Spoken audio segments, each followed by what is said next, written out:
second. You good with night driving, or do we want to mix it up to a different one? I like night driving, but you're a wild and crazy guy, so just go for it. Show him what you got. I don't know, dude. I'm a big night driving fan. I might just leave it here. I like night driving too. Are you on your hot mic? You sounded a little distant. Maybe you just turned your head. Oh.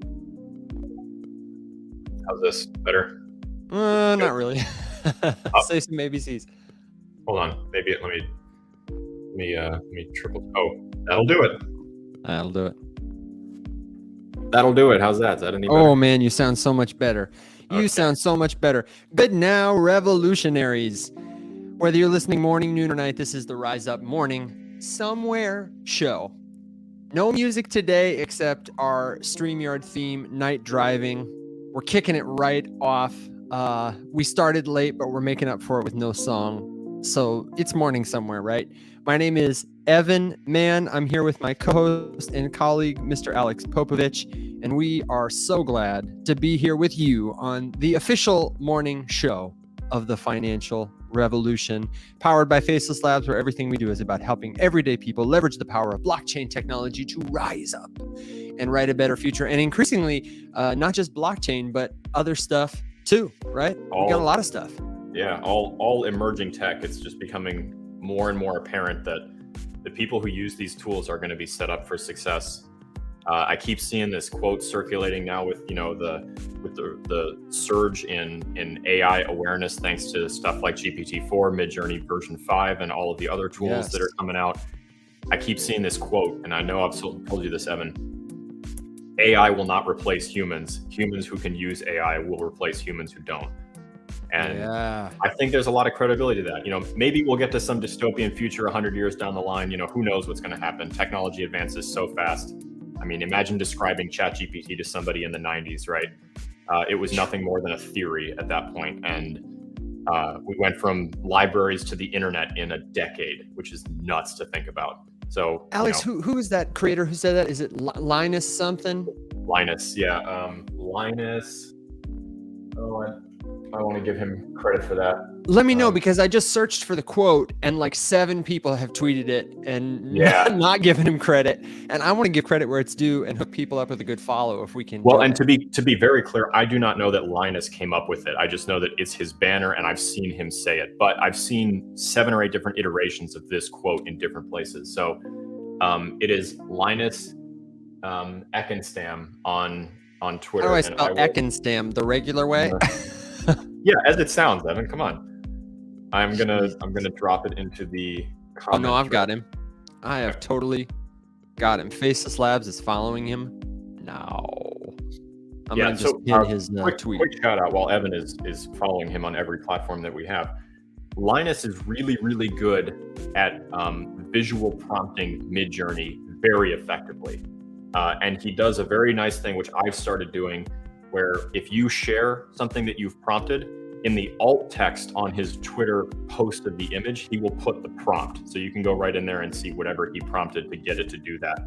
And what's really cool is that he manages to perfectly formulate these prompts to do it like really short and succinctly, which is really nice, because I've done some prompts that are like 6 paragraphs long. Yeah. And he will do it in like 8 and get a better image than I came up with using all of the fancy jargon and whatever. So pretty cool stuff.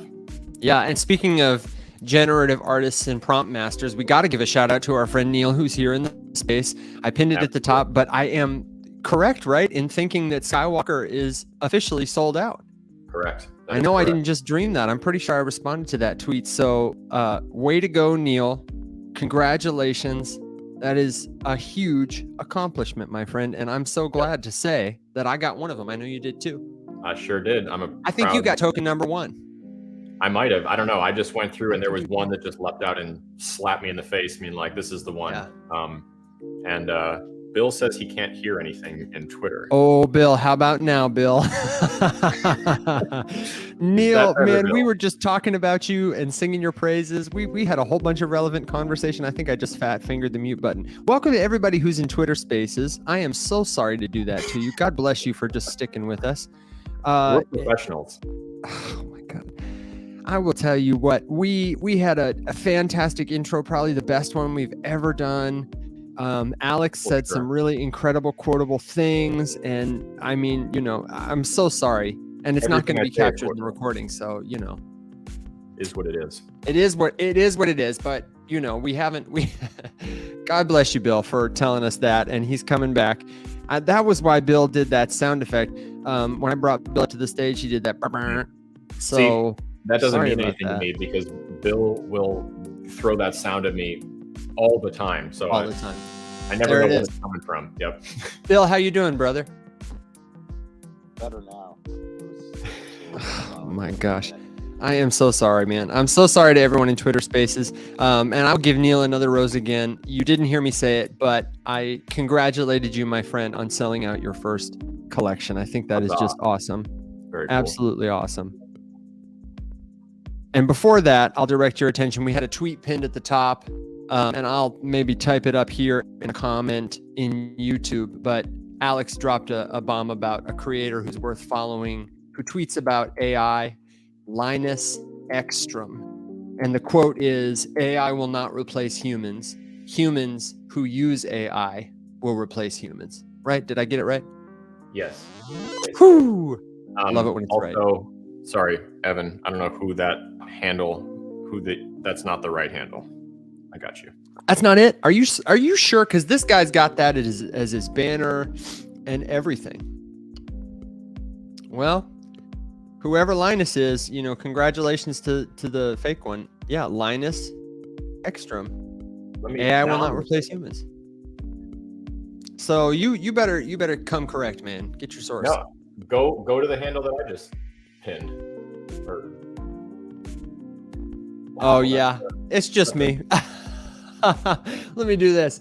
Can I delete this? No, I can put the user in timeout, but I probably should. Go back to where you just told me to come correct. Yeah, Jesus. Club. I know. Well, hey, we really do have a great show for you today. There's a lot of news going on this week that we want to dive deep in with you, get your feedback on, get your crypto questions, your commentary, your hot takes, your good jokes, your words of wisdom. But first, we wouldn't ask you to come without bringing you a gift, and we have brought you a gift today. Your very own piece of collectible art in the form of a POAP. So, Alex, will you tell our folks who might be listening for the first time, now or in the future, how they can claim this POAP we have for them today? Absolutely. So quite simply, a POAP is a proof of attendance protocol. It's a little token that you can get to memorialize the fact that you did a thing by creating a memento that lives on chain forever. So all you need to do to get one is to create a free account over at POAP. You can download the POAP app in the Apple App Store, the Google Play Store, whatever. We've made it even easier, though, to get around the hassle of getting the POAP. For our international audience who listens to this at all different times, to you time travelers, hello. We have in our Discord a channel called the Bot Hub. It is free to access. You do not need to hold any tokens or anything to see it. It is way up at the top. Right after you join, there's a button on that dashboard that says POAP. Click it. When prompted, enter the secret word, the first half of which Evan will give you here momentarily, and the second half of which Evan will give you at the end of the show, near the top of the hour. Put those two pieces together, no funny business, and you will generate yourself a link, which will take you right to the POAP app and give you your free token. You do not need a wallet to claim it. However, you can link a wallet if you would like to. It is completely up to you. So, yeah. Cheers. They make it easy and you make it sound good, man. If you need the instructions, again, they're pinned to the top of the space, or if you're watching on YouTube, they're in the description. I love getting to do that gesture. The finger down gesture. I feel like such a real streamer when I do that. That was a crucial moment in my streaming career. The first time on Twitch when I actually had someone in my audience ask me for something and I got to say, it is in the description down below. It's like, dude, that's how you know you started to make it. It's right up there with smash that follow, which I will never say. I don't know. I hate it when people say that. Smash that like, guys. The first part of the secret word, if you are collecting POAPs, it's a long secret word today. It's more of a secret phrase, really, truly. The first part is all the news. All the news. That's part one of the secret word. Come back in the second half of the show to get the second part of the secret word and mint your very own POAP today, featuring collectible art by our friend of the show, Kyle, aka Drip Lord. He did another cool sort of special edition looking Rise Up POAP, and it's pretty darn cool. So we'll make sure to find a tweet by him when we give you the second part of the secret word, so you can check out his work. We'll put one up.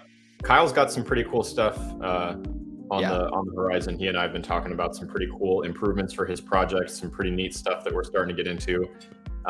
We were working for a while to figure out what the best way to, approach Drippy Dozen version 2 for him was going to be. And I think the path that we're on now is pretty sweet. So if you are in and around the NFT space and you're looking for just like some really genuinely good people to hang out with and to talk to and get some support from, they are a big mental health maintenance and awareness advocacy group.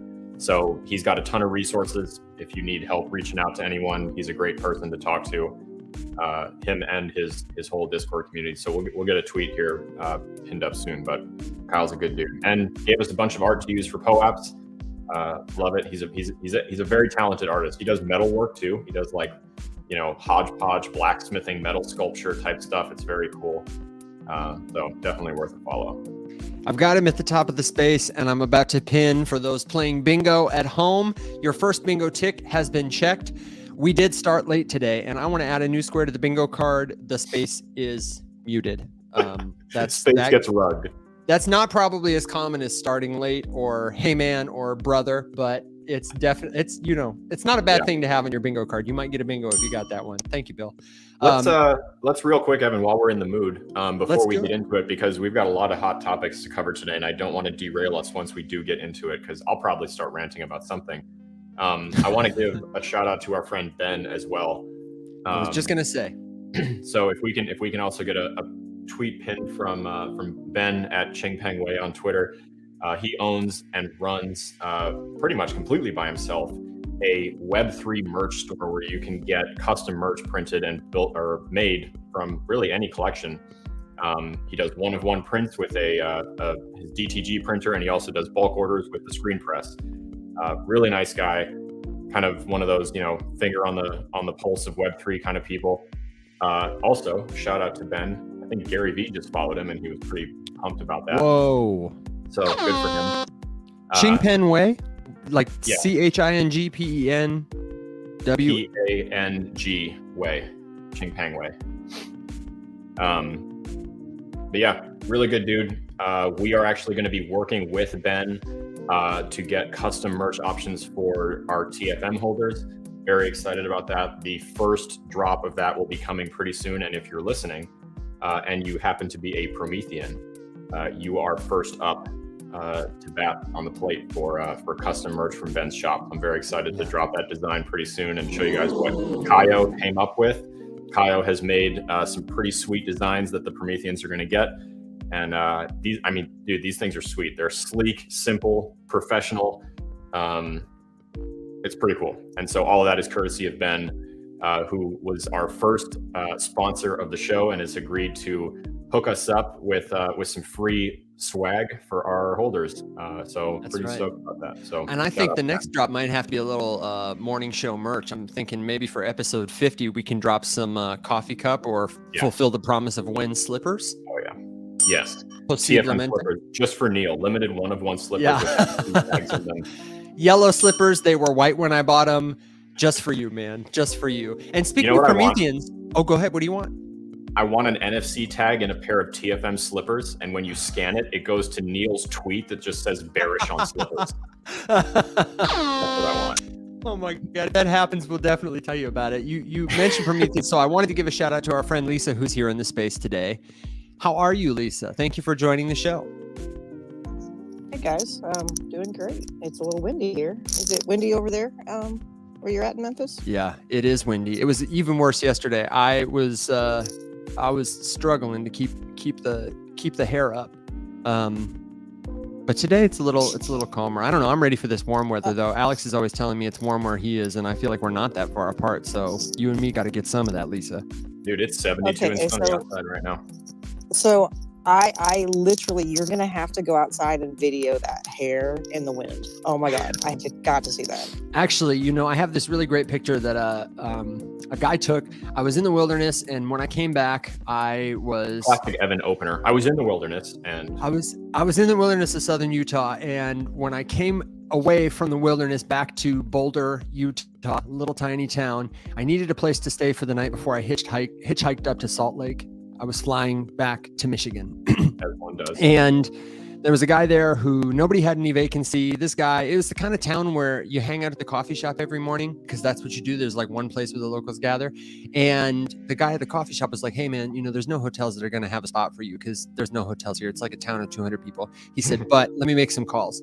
And this guy, Anselm Spring, who's a photographer who looks kind of like Einstein. He lives on a mesa and makes weird installation art with deformed Barbie dolls. He was like, yeah, you can stay with me. He's German.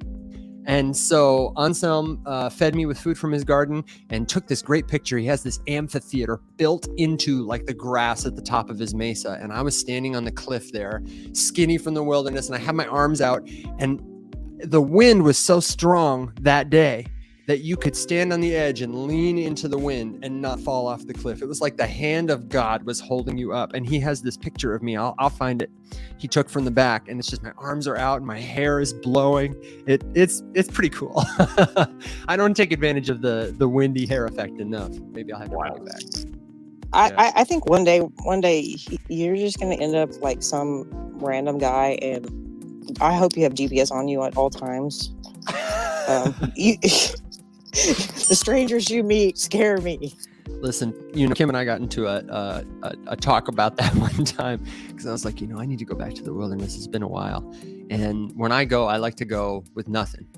And to me, the idea of having a GPS is like an impediment or having to check in and do something. And I understand why it makes sense when you are someone's partner and they are in the wilderness that you would want to know where they are so that if something happens, you can do something.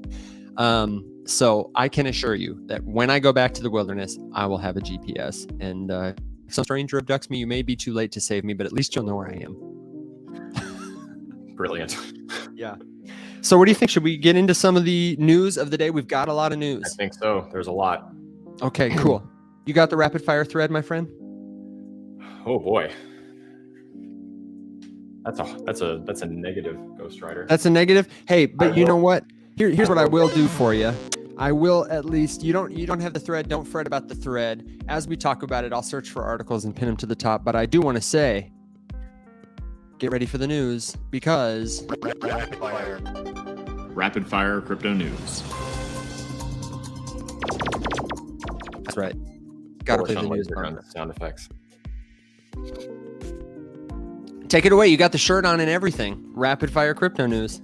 We are rocking the shirt. All right, so let's just start at the top. Evan, I'm going to do my best to stick to the pattern of giving us the headlines, and then we will circle back and dig into the one. So make some notes, and you can choose then where we go back to first. So that's right. And before you jump into it, let me just invite everybody listening. If you're on YouTube, leave us a comment about what you think the most interesting story is, what your hottest take is. If you're on Twitter, feel free to do the same. Or raise your hand and come on up. If you want to come up and join the space, head on over to Twitter, and we would love to hear what you think about any of these stories so that we can really get specific on why they matter. Go ahead, brother. Yeah. All right. So starting off, we've got, this is actually a headline that we will come back to because the headline is a little misleading. So bear with me here and hold on when we come back to it. But I do this from time to time because I think it's important to highlight that headlines are not where you can stop reading the news. You got to dig a little deeper. Yeah, so the Fed announces a bailout to banks to the tune of $300 billion. Put a pin in that. We're coming back to it because it's kind of not true. Sort of true, sort of not true. In line with that, old Janet Yellen, the U.S. Treasury Secretary, does confirm that federal funding will be allocated to protect some of these banks. Because as we now lead into the next headline, the FDIC is denying reports that they have been forcing crypto savvy banks to fully divest from any cryptocurrency holdings in order to receive any bailout funding. The BlockSec, actually, you know what? I'm going to save that one for the end because it's not bank related. Actually, nope, we're good. Those are the bank-related ones. So the next one that I do really want to get into, because it's something that Evan and I have been talking about on Twitter lately, there is a very large lawsuit being slapped against a number of content creators. So we're going to get into that. It's a $1 billion class action lawsuit, and our dear friend Ben BitBoy Crypto is one of the ones named in that. So we are going to talk about it. You say dear friend, but one time I was in the room with him when he was hanging out with his entourage and getting pizza, and I don't know. I have thoughts.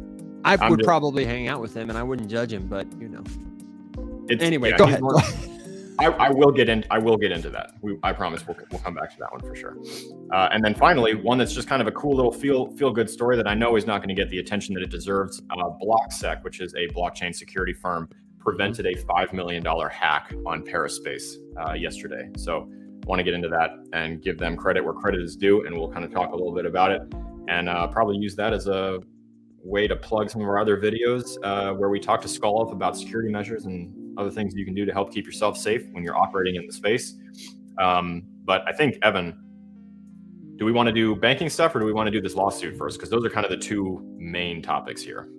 Well, I tend to think, let's talk about the banking stuff first. Okay. I think that might affect the most people the most broadly and be the one that most people have questions about. By show of emojis or comments, if you disagree with me, give me your thumbs, give me your perfect. Thank you.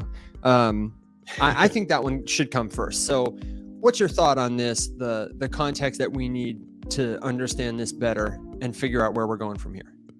Yeah, so let me pull up just realized my Twitter dumped me out of the space, and now I can't. We're all good over there on Twitter? We're all good over here on Twitter Spaces.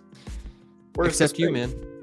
What do you mean, where's the space? It's the Rise Up Morning Somewhere show. No, I know, but geez, why doesn't it give me more? Here's what I'm going to do. I'm going to tag Demonic Crypto in the comments. No, I got it. I'm here. You Luddite. Just kidding. All right, we're good. Okay, so I want to start with that first headline that I referenced. So headline is quite simply, money printer go burr, how the Fed printed $300 billion to bail out banks. So the reason that I pinned this one, and there's a couple different iterations of this circulating in the news right now, this is not the same kind of bailout funding that we've seen in the past. This is not bank executives getting protected. This is not giving the banks funding to keep doing the things that they were doing that led us into the crisis. This is a very different crisis. We're seeing a lot of comparisons between this and 2008, and they're not quite the same. So for those of you who don't know, quite simple. Actually, Evan, let's I'm going to find a better thread, because there are people who have articulated this much more succinctly on Twitter than I am. There are a couple that I like. I was kind of looking too. Okay, cool. I'll let you do that while I spin a little yarn then. Yeah, please do. I'll support you with tweets. Quite simply, panic led to a bank run is what happened. Silicon Valley Bank is the first one. The reason that it was such a hard hit is because lots of startups keep their money there.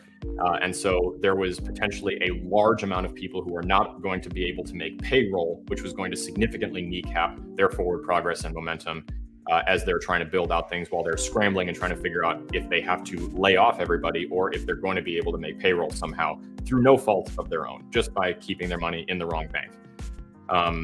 Obviously, goods and bads about this whole situation. Bads because it's a terrible thing to have happened. Good that hopefully now a few more people realize that fractional reserve banking is a thing that pretty much every bank practices, and your money is not actually there. And they're doing other stuff with it. They're making money off of your money. It doesn't really exist in that bank. We saw billions of dollars withdrawn from banks in a very short amount of time. Bank stocks are tanking all over the place right now. And interestingly, crypto is going the other way, which shines a little bit of a light on the fact that it really made no sense that Bitcoin was going to tank in tandem with this, because it's like saying, here we are looking firsthand at the failure of the financial system that we are upset with and talking about. How is the solution going to struggle? And that shows that it's way too connected and that a decoupling is very much necessary, which really just goes to show, and Evan, I'd be curious on your thoughts, but to me, this just means right now, we're just not ready for this Web3 decentralized money type thing, because all the people holding traditional financial vehicles for investment are also the ones holding large amounts of Bitcoin. So when they sell something, they sell all of it. And I think that obviously the two are just too closely tied together. So hopefully, as this starts to build out more and we now watch, the FDIC and all of this federal funding, which is going into just making depositors whole, not making executives get their Christmas bonuses again, which is kind of the point. Hopefully people start to realize that Bitcoin was that's why it was built. It was the answer to this. Is it going to be the perfect answer? Who knows? But it's certainly better than fractional reserve banking at a whole bunch of weird banks that are gambling with your money on the side. I don't disagree with you, obviously. That may be a shocker. Go figure. Right. But I do want to tell you, I didn't find the thread that I was looking for, and I think it's because I'm searching from the Faceless Labs account. So support me on that thread. And in the meantime, I'm going to tell you what I saw that supports your response. I pinned a thread at the top from Balaji Srinivasan, which, if you don't follow him, is, I would say, a really helpful follow. Balaji, as he's more commonly known, when you hit a mononym, you made it. Balaji has been saying for a long time, as many people have, that Bitcoin, among other cryptocurrencies, but especially Bitcoin, is a solution to the global monetary system where fiat currencies backed by governments can be controlled by a handful of people. This is kind of a familiar narrative for crypto people. We know this. This decentralized, trustless money is a better tool when things like manipulation or things like security or things like inflation are concerned, because it's rules-based. There's only going to be a finite amount of Bitcoin. You can't just print more because you decide that's what the fiscal policy is right now. Balaji put up this tweet that says, how do you ring the fire alarm on the internet? How do you show it's not a false alarm? I am putting up the bit signal. And essentially what he's saying is he's incentivizing people to tweet about, to provide journalism about what is happening.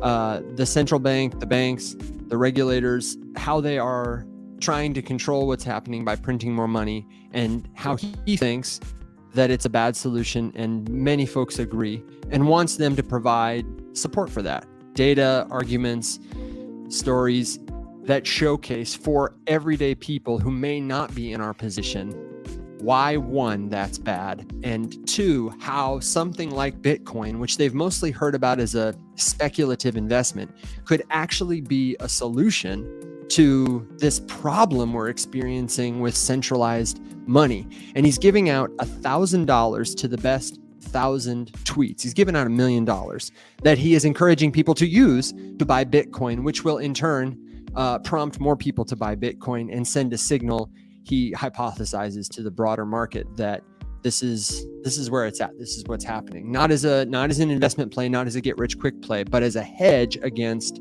inflation, as a hedge against centralized money. And the other thing I'll say that a lot of people talk about, but I don't think they talk about very helpfully, but which is pertinent to this conversation, is the CBDC, a centralized bank digital currency. A lot of people in crypto talk about it as this sort of boogeyman, right? They're going to come out with a CBDC. It's going to take away the freedoms that we still have with paper money. It's going to make all our transactions public. They're going to be able to shut down our money. They're going to force us to use their currency, that kind of thing. And I think a lot of, for the record, go ahead. Very, very funny to think about when you remember the fact that credit cards exist and they've been being used for a while. And you are hilariously off base if you think all of your transactions and financial data are not currently being publicly tracked by whole bunches of government entities that could shut it off at a moment's notice if they really wanted to. So, spoiler alert, they are. Yeah. So yeah, absolutely brilliant point. And I do think that to some degree, just like blockchain adds certain benefits to different types of information, blockchain will give them new capabilities, new ways to track that money, new ways to limit it, just like credit cards did. It's going to be a new tool for them to use. But I do think it is a pertinent point in the conversation because the World Economic Forum is talking about it, because our own country is talking about it, Russia is talking about it, China is talking about it.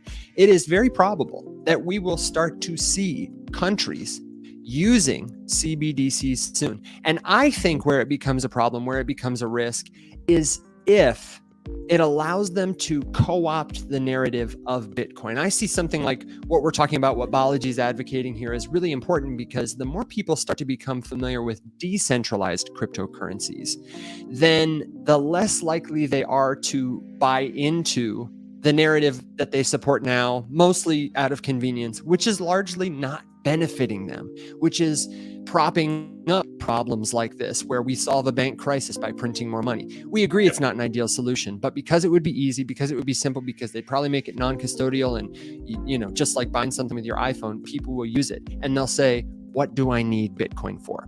So while that conversation is entering the chat, I think it's more important than ever for us to be highlighting the values of decentralized money, not as an investment, but as a tool that free people can use to transact without anyone's permission. Yeah, I think that if you really break it down, you could probably draw a comparison between an eventual CBDC and Bitcoin that would be much like current US dollars and gold. Yeah, sure. Cash money and gold.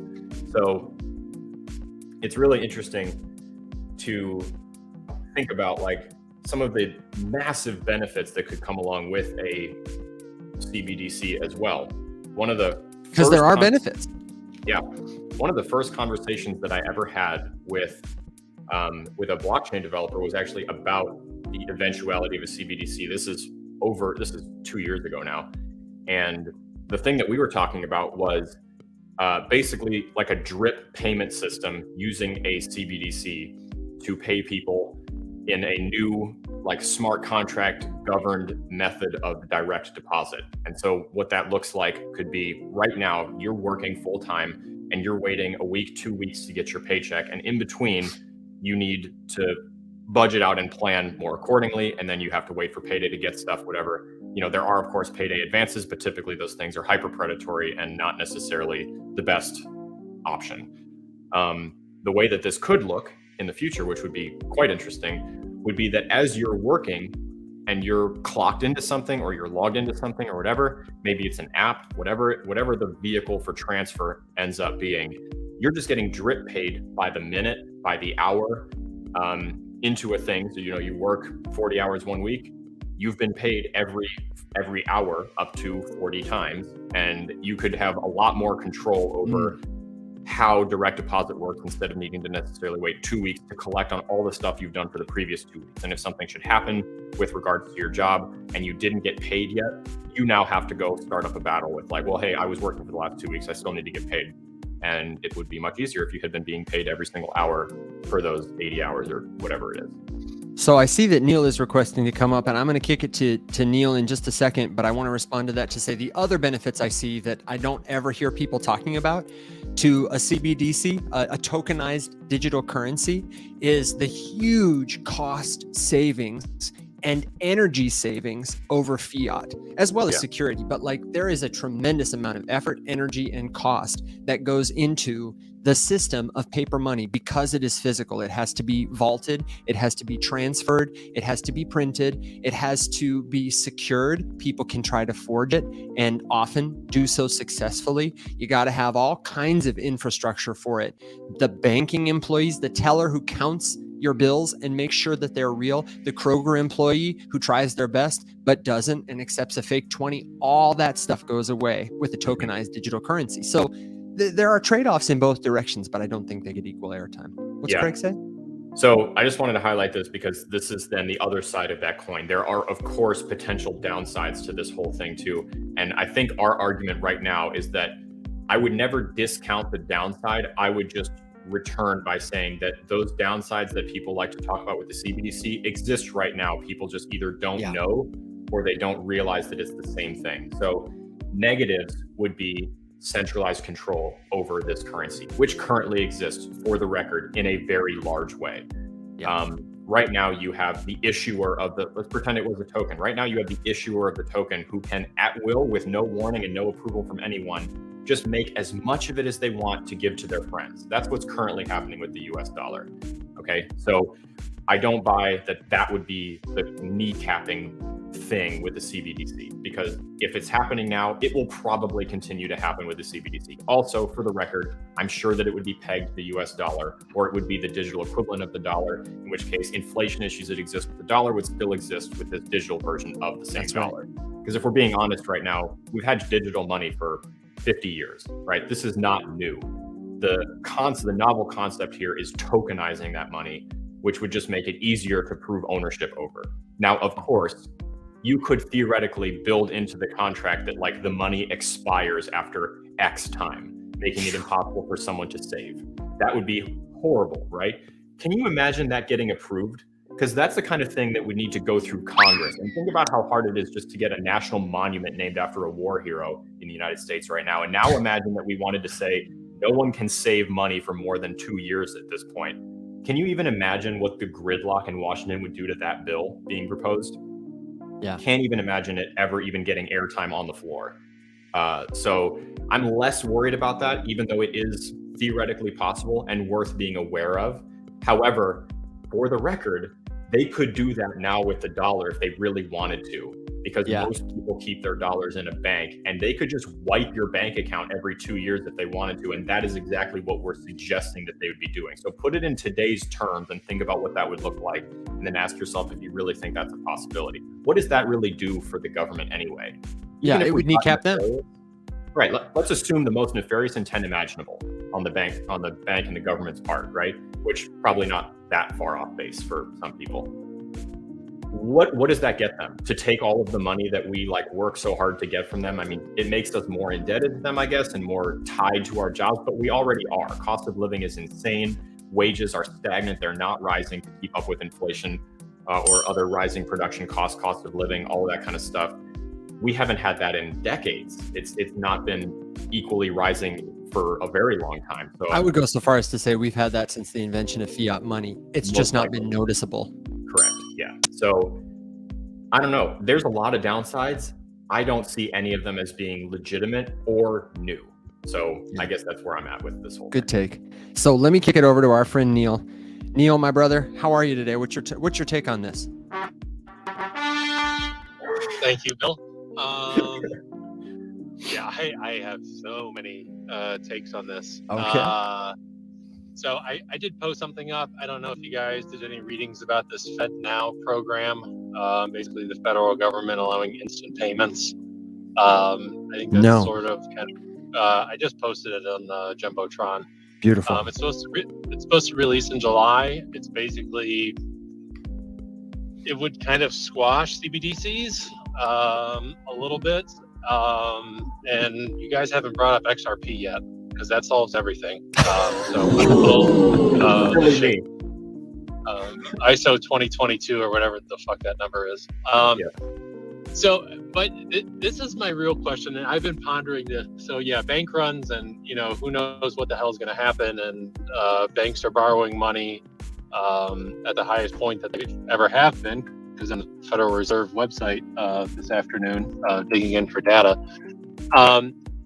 And the music in the background, thumbs up to whoever set the level. Good idea. That's Alex, man. He's bringing the vibes. Our director of vibes. So, go ahead. So, I guess I really struggle with what does the transition look like? So, okay, Bitcoin's, the standard, in air quotes. How in the hell are we transitioning to, Bitcoin as the reserve?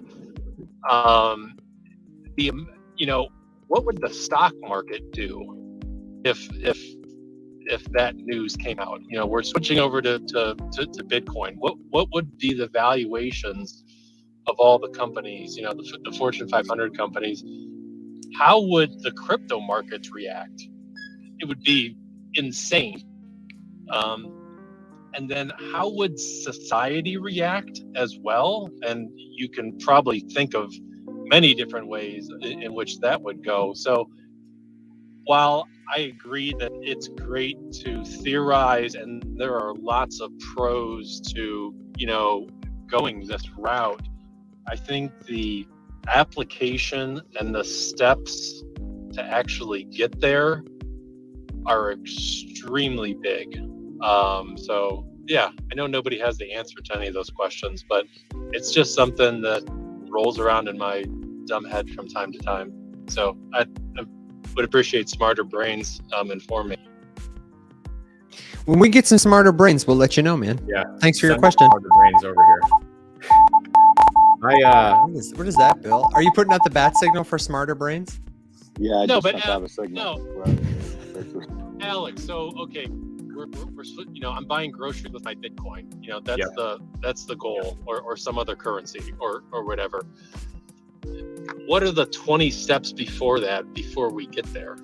Yeah. I mean, we're what, 1% or less than 1% of people have wallets right now.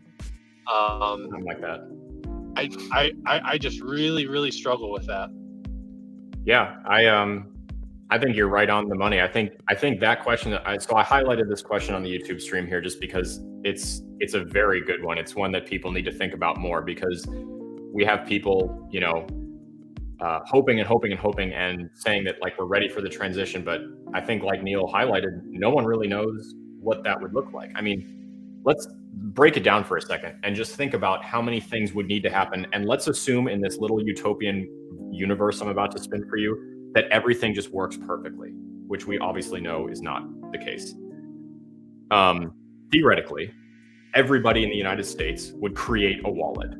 Okay, right off the bat, not everyone has access in the United States to the technology that they would need in order to actually have and possess and maintain a cryptocurrency wallet. Okay, yeah. Not everyone has a smartphone. Not everyone has access to the internet. Not everyone even has electricity in their house in this country. So right off the bat, we are back on the heel. Okay, we don't even have the infrastructure to get everybody a wallet right now. Look at how much work El Salvador has done just to get wallets created for people, the Shiva wallet program. I would argue that that was a smashing success given what they were up against. It was huge. Yeah, massive. We would need that in the United States. And the difference here is that we have 300 million people. There's probably more than that. I don't know how to figure off the top of my head that live in this country. Now, granted, not everyone is above the age of 18 or whatever the parameters would be to maintain a wallet or, whatever. But I mean, like, my 9-year-old's got a wallet, so if he was supposed to be getting his allowance in Bitcoin now so that he could pay for it with, at the toy store, I don't know, to buy Legos, then obviously he needs one too. Or I'm maintaining one on his behalf, whatever. So we're not even at the transition of one money to the other. We're just at getting the technology to do it. And we're already at a near standstill, I would argue, until we fix a whole myriad of other problems, like the fact that not everyone in this country has access to the internet. So until we have some sort of global program, some, what's it called, Evan? Help me out. Like a utility company? No, Elon. New World Order. New World Order. Hold on. I got Starlink? Is that what it's called? Go for it, Bill. Yeah, it's Starlink. What do you got, Bill? I think it's a little bit. I don't disagree with you, Alex. I think it makes some good points about not everybody having even electricity, right, in the U.S., for instance. But we're already in a situation where you can take your credit card and you can go to a interface at the store, just tap it on the surface, and it allows you to pay that way. So yeah, not everybody has it. The technology exists, so it's going to be in stages.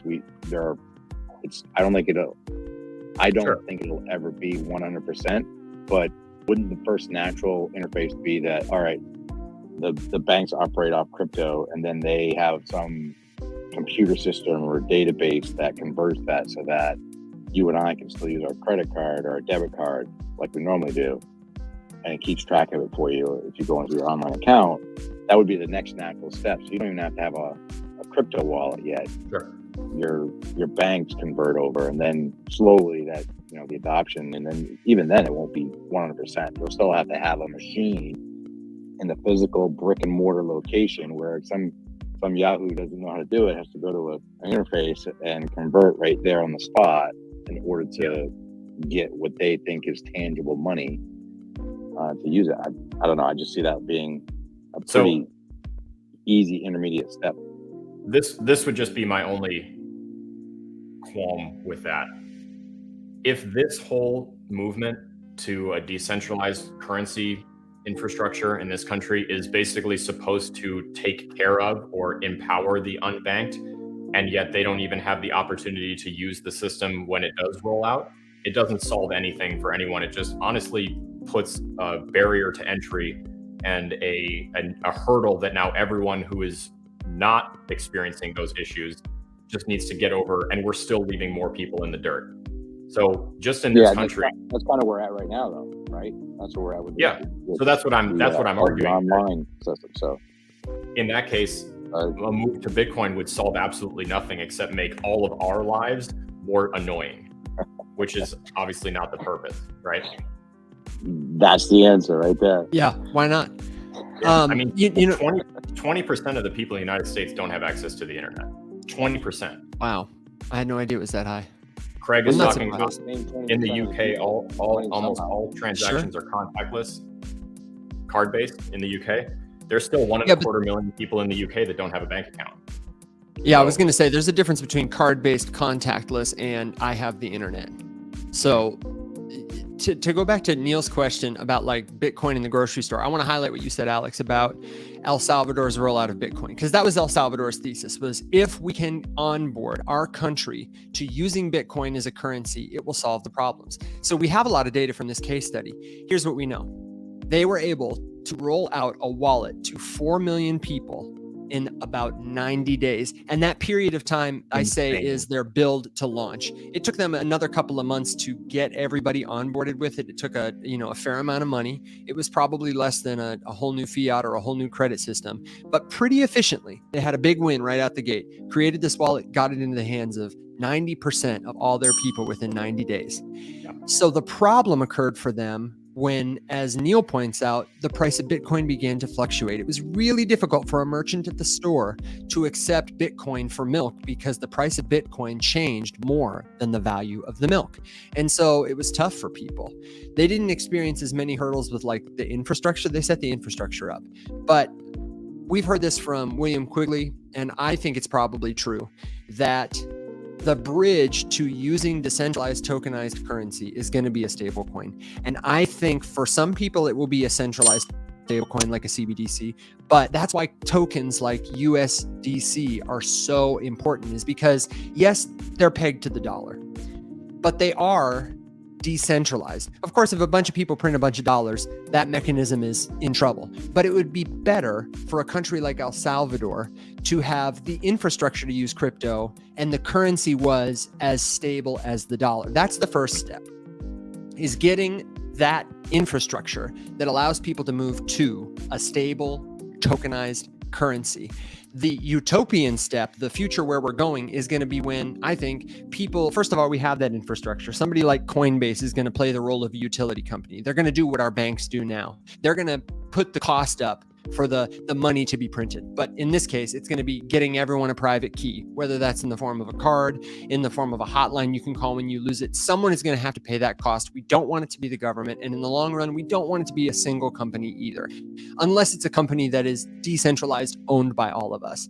But that's the final step where we're going. Once we get the infrastructure that people can start using stable coins, then we can onboard people to the concept of now we need a truly decentralized money. And then the transition becomes, they already understand tokenized currency. They're using it just like they use credit cards. If you could tell people today, hey, wouldn't it be great if instead of the banks owning your credit card, you and everyone else who used money through a credit card owned it, and you got to earn more on your interest, you got to have whatever you wanted, you got a say in it. People would get that because they understand how to use credit cards, so they're not doing too much mental work. Once they understand how to use tokenized currency and we've made some of that infrastructure easy for them, then I think they're going to really see the benefits of, wow, I can own my money for the first time. That's kind of what I think that would look like, Neil. And I can't imagine, I mean, Coinbase is rolling out APIs. We're going to have more private keys in more hands than ever in the next year, exponentially so. And then more people will probably start to use stablecoins. I think stablecoins are it for now. Eventually, maybe we can depeg from the dollar and have a stable coin that is backed by, like Bitcoin. It's just backed by the value of the network. Well, wouldn't that be? Yeah, because that would, and what that would look like, for the record, would be, let's look at the USDC depeg that lasted, what was it, Evan, three days or something like that? It was a couple of days. Yeah. So what a depeg decouple would look like is that, okay, on paper, USDC is now not equal to $1, but the grocery store that's selling you a gallon of milk for 3 USDC is still selling it for 3 USDC. They didn't go in and pump it up to 4.5. So that's kind of what that stability would look like. If we were selling things for Bitcoin, and we have the classic comparison is how many Satoshis is a Big Mac cost, to where that's not fluctuating anymore. It's where, yep, it's X, and no matter what the price of Bitcoin is doing, McDonald's is still honoring to sell you that sandwich for that many Satoshis. That's what stability would look like. And Craig said this, I meant to highlight this when I was giving my spiel.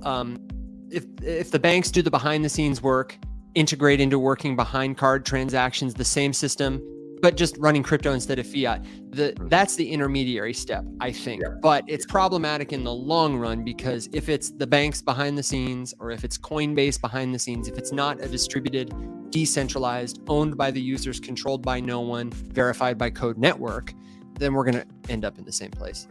Neil, man, I know you had your hand up. I'm sorry, I just saw it. What's going on, brother? What do you think about all this? I have so many thoughts about this. Good deal.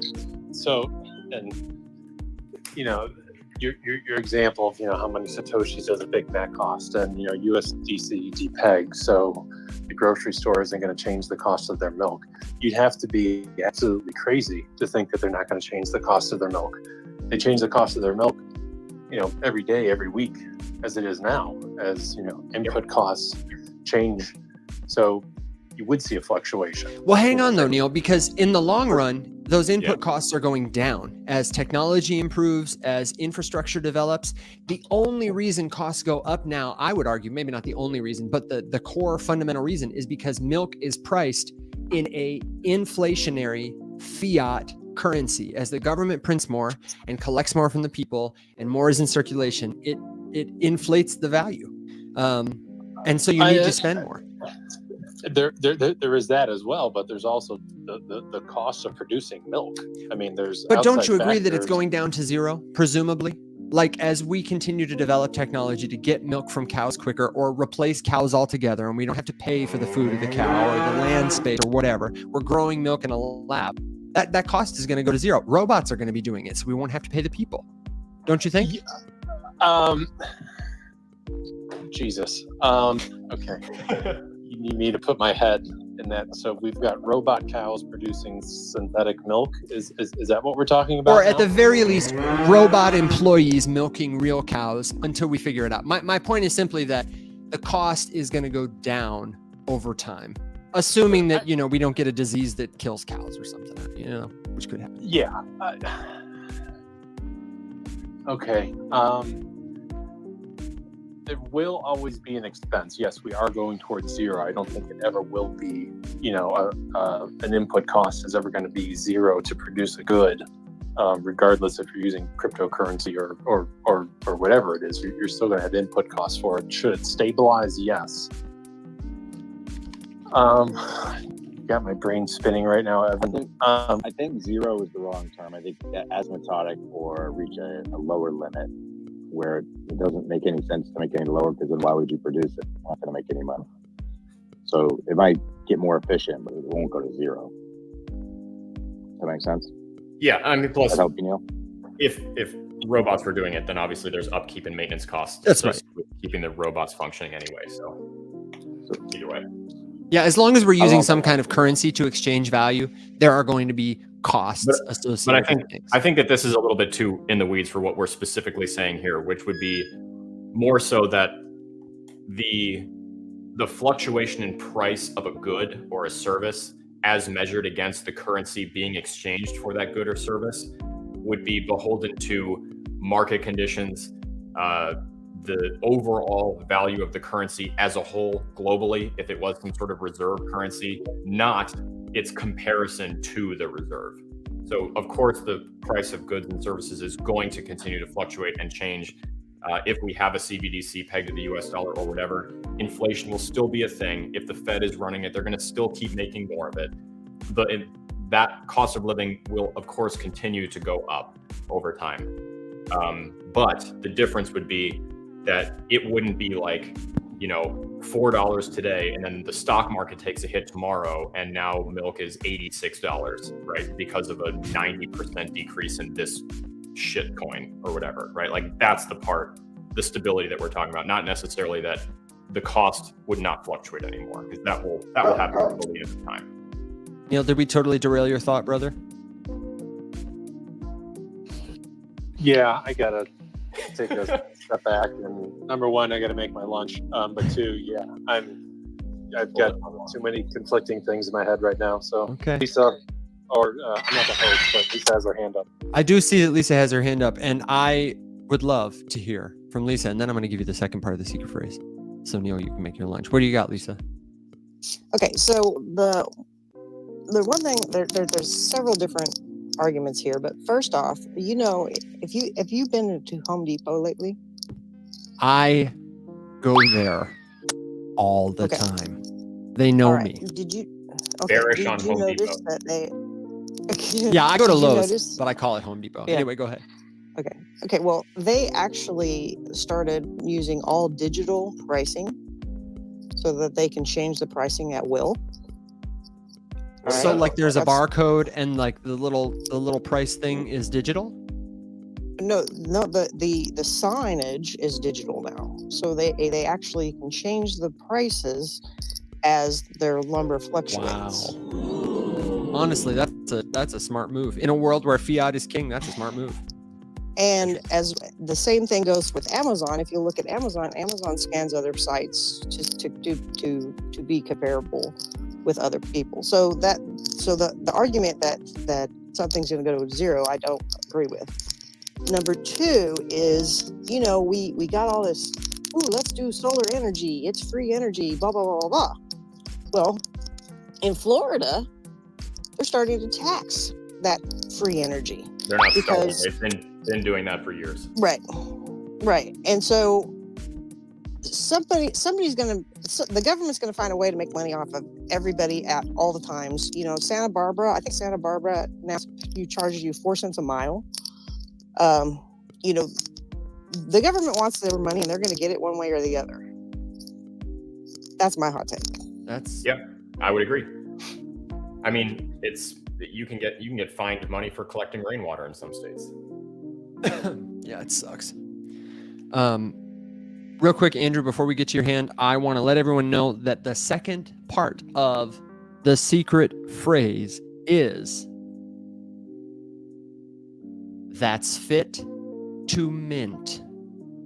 That's fit to mint. No apostrophe in that. No. Put it together with the first part of the secret phrase that you got at the top half of the show. All lowercase, no spaces. I know it's a long one, but you, yes, you, my friend, you can mint your very own Drip Lord POAP. Go mint it now at the bot in our Discord. Unknown Element X, what do you got? How you doing, brother?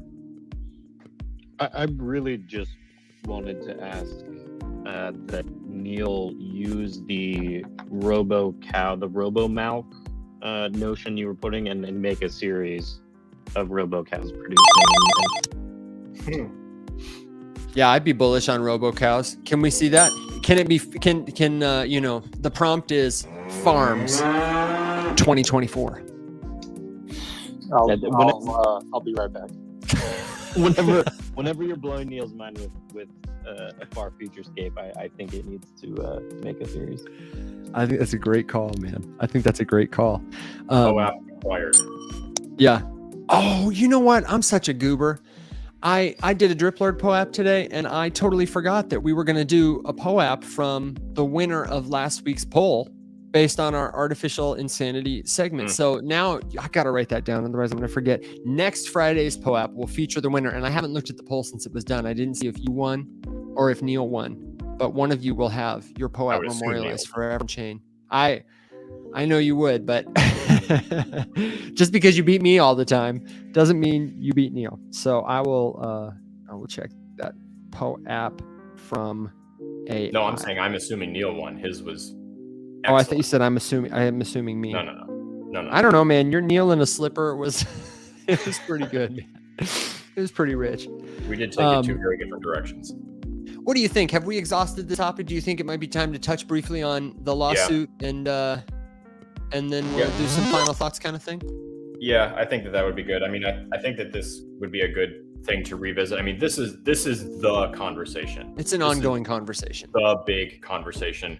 Yeah. If you are in the space and you're not thinking about what's the end game, you're not really in the space. You're just playing in the pool. So this is we could honestly make this a recurring segment where we, posit or theorize about, end game possibilities or, eventuality of tech being used or whatever. I mean, that becomes a regular thing. It's fascinating to me. I wrote down like 10 ideas for TikToks that I know will get 10 views.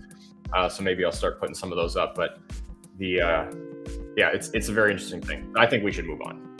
Oh, man, let me tell you before we move on, since we're talking about content creators, I have had on my whiteboard for about a week and a half, a whiteboarded response that I was going to make to a TikTok that you did, answering the question about what did you do with $2 million that you raised from your mint? Because you gave a great answer, but I was like, no, I'm going to show you the numbers, brother. Like, I don't think you get it. And it's probably our fault because we don't talk about it that much. And it's not because we don't want to. It's just, like we're doing stuff. We got other stuff. And then I got about 5 or 6 more video ideas that I want to make, that I need to make. And that's the story of my life right now. It's like my videos just get pushed down. So you do yours, and then I'm going to do some of mine because I got some topics I need to touch on. It's tough, dude. Every time I open the app, I'm like, dropped into like, you want to watch this live stream? And I listen to it for 4 seconds, and I'm like listening to someone saying like everyone should have 5% of their money in SHIB, and I'm just like, this is oh my god, what is this? People are saying that. I mean, I'm not surprised, but it's people who like, I tune into the live stream and it's like a crypto creator who has 200 plus viewers, and it's just so obvious that they have no clue what they're talking about. And I'm like, I don't want to be in this niche right now. Like, it's insane to watch a video get posted where someone's like just saying blatantly wrong shit and it's getting 20, 30, 40,000 views. And then someone else gives like a long explanation of how it actually works. It's the misinformation campaign, right? Like, you'd have a politician, the Cheeto in command or whatever would say something just obviously wrong and stupid, but the damage is done. No one's going to stick around to watch the fact check. So I don't know. I'm struggling with that right now, to where like, maybe I just talk about the video game we're making or something. No, like, use the show for the information stuff. Speaking of video games, so content creators are in hot water because they are not using their platforms responsibly. Yep. And shocker, the law is catching up. Although I have seen BitBoy say on his platform pretty unequivocally that he has never endorsed FTX, and I got to be honest, I don't really follow him. I see him every now and then, but I don't pay him attention. And I know a lot of people do, so they would hold him accountable to that. Did he ever have a relationship with FTX? Is that something you can speak to? He will admit this. He's endorsed it, but he's never been paid to do it. Got it. So sure. He's shared his opinion at one point that I think the direct quote was that, FTT is a buy and everything Sam touches turns to gold, which is obviously, in retrospect, a terrible take. At the time, everyone was saying that. So it's pretty hard to, go down his throat about it.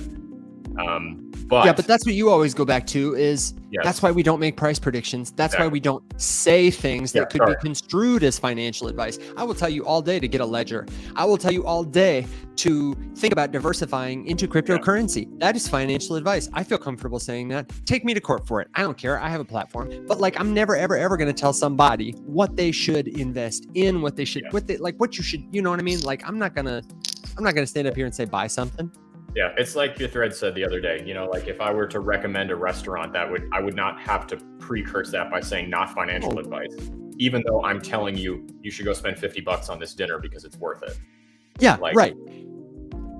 Yeah, it's because you're specifically telling someone that not only is it worth it, it's going to make you money. That's their problem. Yeah. Lisa, what's your? Oh, sorry. Go ahead. No, the thing with Ben and FTX is that he did say that was a quote, and he admitted to saying that on Twitter yesterday. But his claim is that he was never paid by FTX, and that is what the lawsuit was depositing or something. Sure. Lisa, what's your take? Okay, well, remember when they said that even little rocket ships were financial advice? Yeah. Um, Oh my Yep. God. have you seen the Multiverse X post where it says eGold is now 40.24. eGold is down 10% to 40.24 in the last 24 hours.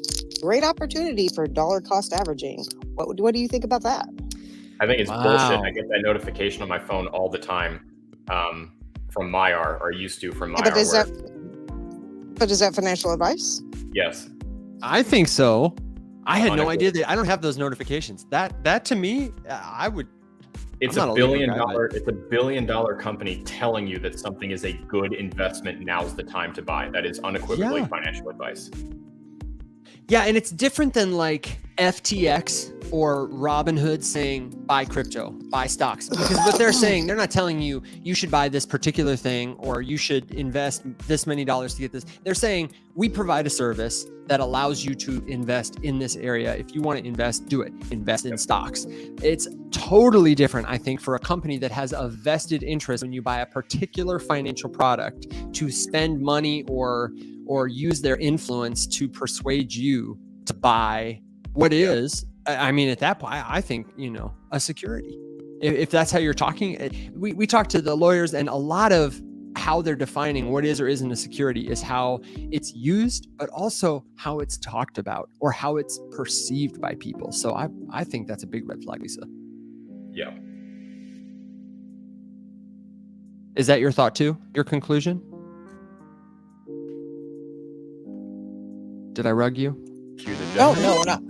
I mean, I absolutely believe that that is my conclusion. I'm worried about Multiverse X for that reason, and Yeah, I think that somebody needs to point it out to them.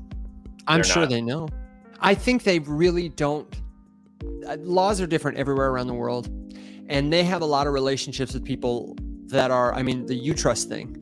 I think they have a relationship with Visa, and I think they are knowledgeable about it. But I think that the risk that an investor in the United States might not be able to buy their token, or might have, it delisted from a US. I honestly think they're a little biased towards European markets. And I don't know enough about the I don't know enough about the regulatory landscape there to say, but I am certain that the way that they're playing to become like a big player in the money movement system of infrastructure, I'm sure they know that. They've got it. They're $1 billion company. They got to know that. But they just now got listed on a couple months. Well, I guess I don't know how many months ago on Coinbase, and now if they are starting to do that, they're going to get delisted. And that's just stupid. Yeah. Well, to be fair though, they're not starting to do it. They've been doing that long before they got the Coinbase listing. Those notifications go back more than a year. Oh, well, I just didn't ever notice them until now. Yeah. It's just stupid. Correct. Just had to hit it. Lisa said it, but then you said it too, man. Want to give a special shout out to our friend Mac Lorden. Thanks for being here, man. It's good to see you. I hope things are going well in Miami. It's always a pleasure. Let us know if you got a hot take. We were just talking about the content creator lawsuit that has been slapped on folks like our friend BitBoy and all the other. I feel like I recognized like 2 names on that. I was like, I don't follow any of these people. Are they YouTubers mostly? Let's see here. You know who I'm kind of surprised hasn't been hit? If those kind of people are getting hit, is Rand Neuner, Crypto Man Rand. Well, what about Robert Heck? Oh my gosh. Richard Hex. I mean, yeah, absolutely. That would be another one. If Elrond is doing it and Multiverse X is, doing something sketchy, then he's certainly, I mean, all the time out there. Buy Hex, Hex is the best. You got to be so careful with that kind of stuff. I would be interested. Hammer to drop. And we should maybe get Andrew to see if he'd be willing to come on Friday sometime. I feel like he would have a lot of really insightful commentary on some of the things that have happened since we sat down and spoke to him for Rising Up. Because Andrew, for folks who don't know, Andrew Bull is our lawyer. I'll see if I can find a tweet of his to pin at Faceless Labs. And he's been in the cryptocurrency space since 2013. He was, has he was handled. a Mount Gox victim. That's right, and is handling cases for people trying to recover money from Mt. Gox. He's a significant player in the legal landscape, and just is, he's very down to earth. Has good opinions on this. Something he said that struck me is that just because I think you asked the question, Alex, about a lot of people have this kind of laissez attitude, they're never going to regulate against us. And he outlined a very possible hypothetical scenario that there's probably a state regulator, junior hire, sitting in an office somewhere thinking, how can I make a name for myself?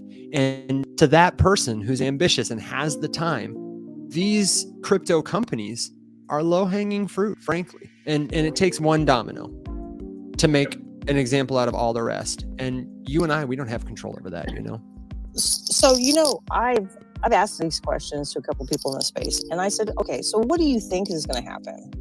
And I've warned them, I think the way you're approaching this NFT project or this thing is really financial advice. And they go, well, I think it's going to be a slap on the wrist and, some fine, don't do it again. And then they'll put the regulations forward.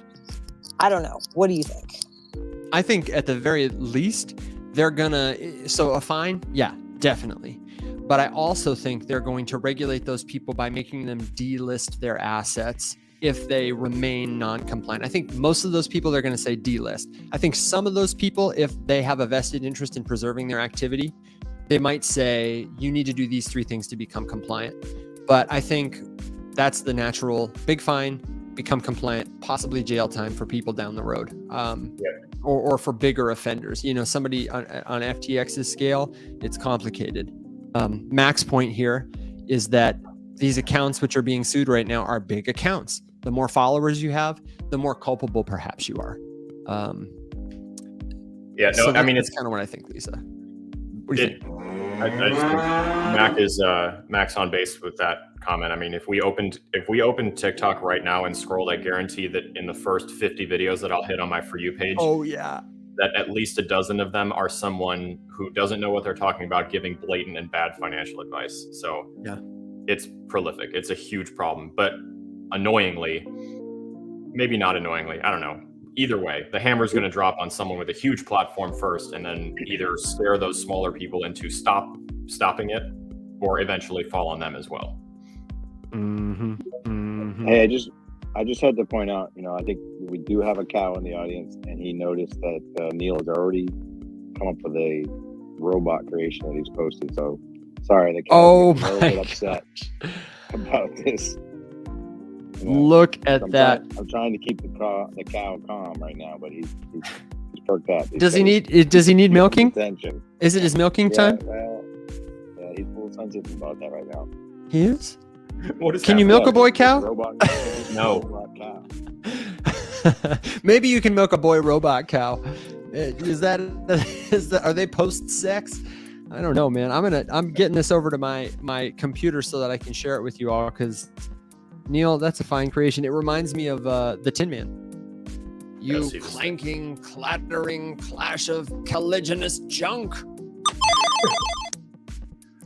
All right, let's see. For everybody watching the YouTube stream, this... oh, it's still coming. Here we go. Let's look at it. Mac, Neil was talking earlier. Oh, so Neil, tell us about it.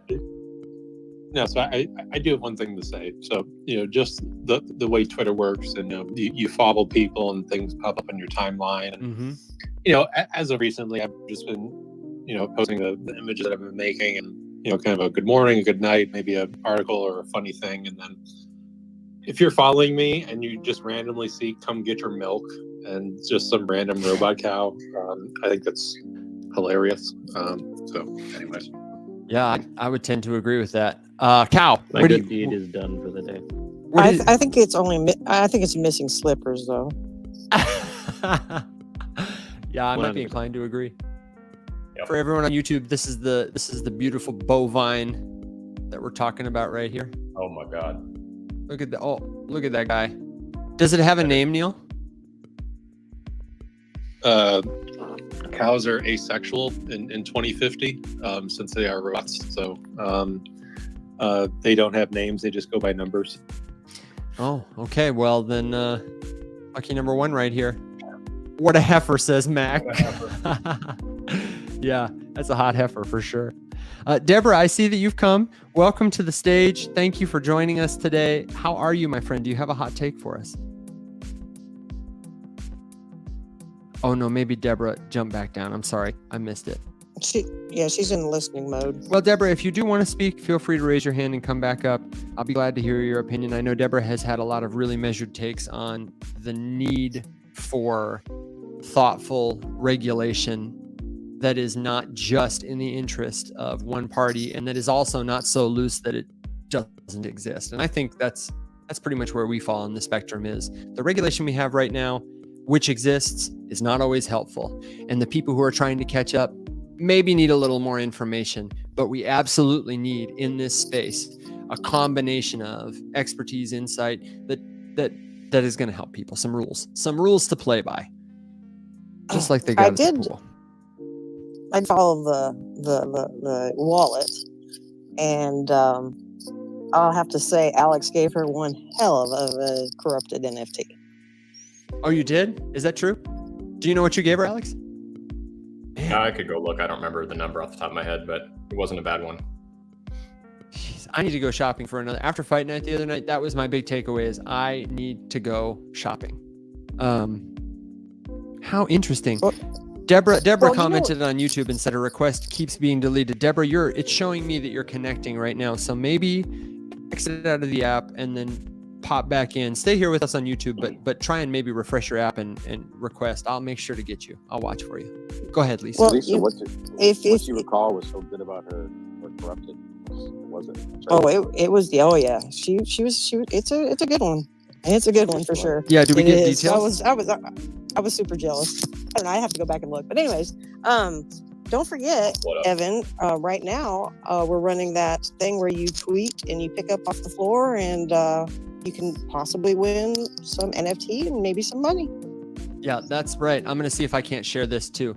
In our Discord right now, we have got a floor sweeping event organized by our friend Lisa. What are some of the prizes? Lisa, let people know.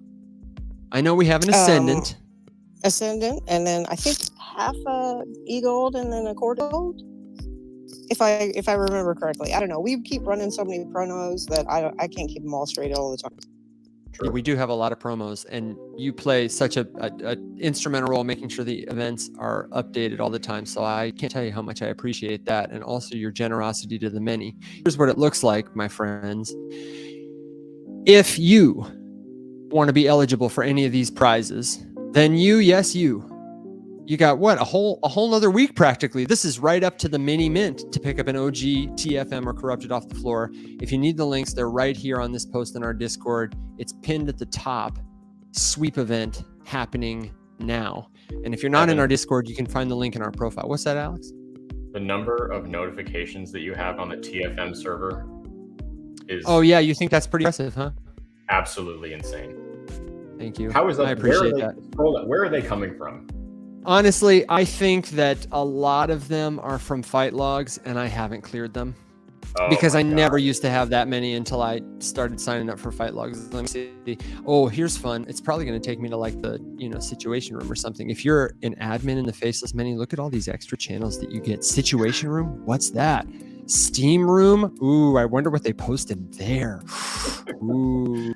Not gonna show you. Yeah, it's all my fight logs. I have 384 notifications in my detailed fight logs. I guess I'm gonna have to go clear that out before I get Alex a conniption.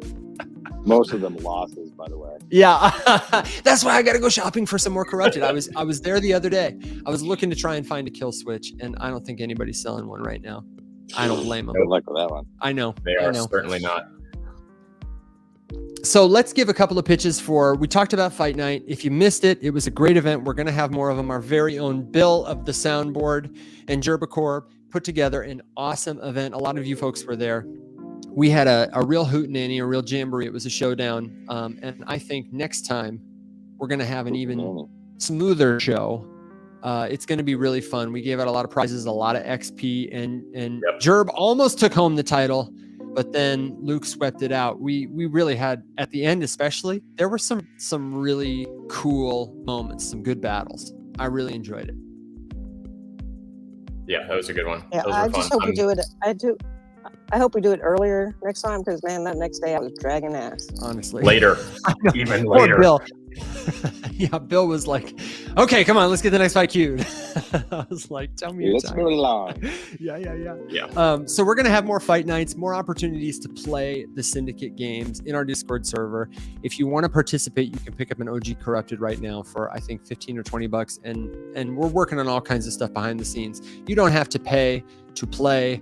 We can get you in there to experience it. And we're working on expanding our free to play offering so that you can really get into the fun and fight of the Syndicate games. More on that soon. I will say as the last thing on Corrupted, make sure to check out our Medium page. It's linked at the beacons in our bio.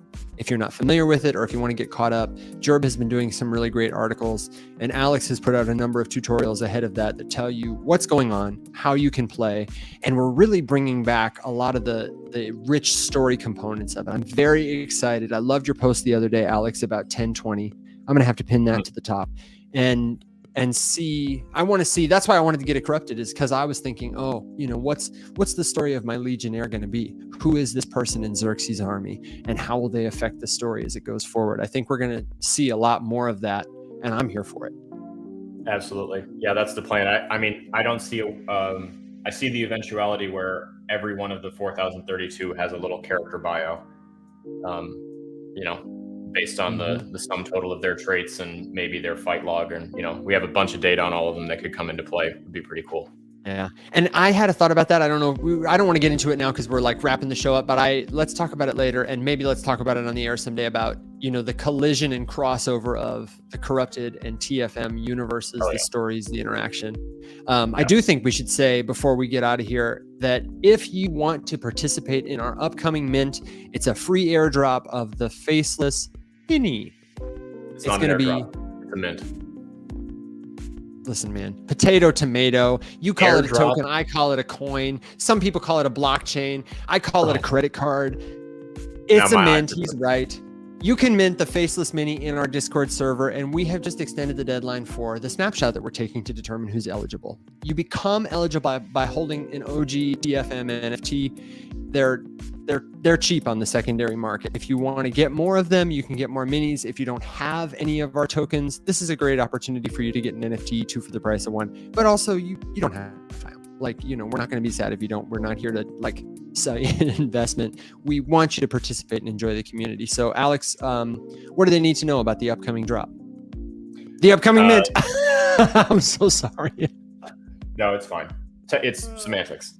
So basically, I'm Alex. I'm going to tag the Scrivener every time somebody asks about the airdrop because that has come up so many times. Yep. And now he just got a tag. Oh, He's great! gonna get tags. Add it to my tab, my increasingly large Discord tab. So yeah, it basically you covered pretty much all the bases there, Evan. It's a free mint. The way that we designed this mint is pretty cool. So we are effectively lazy minting on Elrond by sort of creating our own little workaround to make that a thing where it normally doesn't exist, which deserves more credit than it's going to get. But Villain basically built a lazy mint feature using Frameit's giveaway feature on their platform. So all you need to do is hold TFM OG NFTs and be registered in the Discord. If you need help doing that, just pop into anything and ask. It's up in the bot hub. Click account, click register, and follow the prompts. I have 2 tutorials pinned up there if you need help. One with a video, one with screenshots and text. So pretty easy to follow. But if you need help, just let us know. But yeah, then we're gonna open up a special channel called the Mini Mint. We'll tag everybody in it, and all you're gonna do is click the mint button and it's going to send you a mini, and then you'll click it as many times as you're eligible to get minis for. It'll have a little readout. How many are you eligible for? How many have you gotten so far? And then I tested it this morning. It takes about 8 seconds to send it to your wallet. It's very clean and fast. So, and like Lisa said, we've got the floor sweep contest going on right now. So if you do want to pick up more OGs, more Corrupteds, your OG TFM purchases will make you eligible to receive the mini mint. Yep. To mint a mini. If they tweet about it and drop the transaction hashtag in the Discord. Oh, that's right. The rules are there. at the event in the top of the Discord. You can find it really easily. Don't listen to what I say. I am not intentionally trying to mislead you. It just, when you say a lot of words, you'd be surprised how many of them are bad. But at any rate, Lisa has written up multiple events and pinned them to the top of the server. All you got to do is check her events tabs and you'll get all the details. Yeah. What do you say? Should we wrap it down and send people off into the weekend? I think it's so. about that time. Deborah, I am so sorry. I know you keep trying to request and connect, and it just keeps giving me the spinning wheel like you're connecting. I really am very sorry. I promise I'm not ignoring you. Please come back and try again. Or maybe, if you need help, we can jump into Twitter space later and I can try and troubleshoot. It could be us. I don't know. But I am so sorry because I love hearing from you and I hope you're well. Let's see. Let's go around. We got folks with us. We got Bill. We got Lisa. We got Andrew. Neil might be eating his lunch or drinking a glass of mechanical milk, but I would love to hear from all of you. If you've got a final thought to send us off into the weekend. Bill, my friend, would you like to start? Yeah, I can start. Have a great weekend, guys. Short, sweet, Bill, beautiful. I am a big fan of this. That was great, man. Thank you, my friend. Lisa, would you like to go next? Don't give financial advice if you don't want to get sued. I'm here for it. Thank you. Andrew, what about you? Unknown Element X. Have you got a thought for us? Don't stop, never stopping. I'm sorry, what? Don't? I understood that reference. Evan didn't because he's never watched a movie in his life. What is it? Don't stop, never stopping? Never stop, never stopping. It's a lonely Who says island. that? Lonely Oh, Island, it's the Andy lonely. Samberg. I've listened to. What song did they say that in? I think that's the movie. Isn't that that's Andy Samberg's like pop icon movie? Is that right? Never stop, never stopping. I mean, he was in that one where he's like Evel Knievel, Daredevil, I think is what it's called. That's not it. You're thinking of Hot Rod. And Hot Rod. That's. It's not. That's a great movie. That's one of Christina's favorites. I love that movie. I will tell totally. you, the first sound I tried to clip for the soundboard is Danny McBride saying, "I've been drinking green tea all goddamn day." Woo! And there's just too much background noise that it doesn't make a clean clip. But I would love to have that on my soundboard. I would use it. I bet you if you give it to Kyle, he can clean it up because he is a sound engineer as well. Oh yeah, that's good. That's exactly what he needs to be doing with his time. Never. One more time. It's what? Never stop, never stopping. Never Now I gotta look never it up. stopping. Okay. Yeah, it's definitely from their title movie. Yeah, it's from Popstar. Never stop, never stopping. That's it. Yeah. Very funny movie. All right. So wait, hang on. I have one more question before we go to the other final thoughts. Never stop, never stopping. It actually means keep going, right? Correct. Never stop, never stopping. Please do not confirm. I want Evan to just work on it for the weekend. Okay, cool. Yeah, no, I needed to know that. Sorry. In that case, Neil, are you with us? Do you have a final thought? I have lots of final thoughts. So based upon our conversations today, it sounds like Bitcoin is going to be worth $10 billion. So all of us in this room should be happy. Buy Bitcoin. The transition over to Bitcoin is probably going to be extremely painful, and we'll probably be in some apocalyptic setting to get everyone to get wallets. And milk will cost probably 2 Bitcoin. Extremely bullish on robo-cows and synthetic robo-milk. We need to find a way how to tokenize that, and that is financial advice. So please hit me up in the DMs if you want to tokenize robo-cow milk. Brilliant. Hey, man, you heard it here first. Bill, does the cow have anything to say? Cow number X5. There you go. They still sound real. Even the robo-cows, they still sound real. Alex, man, have you got a final thought, or do you want me to hit a crypto fortune cookie while you think about it? I'm well met. Hit the cookie. Well met. Okay, in that case, let me unwrap this crypto fortune cookie for you today. Oh, and it's a good one. It's super relevant to the conversation we've been having. Today's crypto fortune cookie is never stop, never stopping, not giving financial advice. Never stop, never stopping, not giving financial advice. My The triple friends, nugget. that's the show. That's what we're leaving on. And one day we'll mint it and you can claim your very own crypto fortune cookie. But for now, you got to come and get them on the Rise Up Morning Somewhere show. We will be back same time, same place next week. I'll have more music for you then. Go claim your POAPs. Until then, my friends, this is the official morning show of the Financial Revolution, inviting you to rise up. See you later, everybody.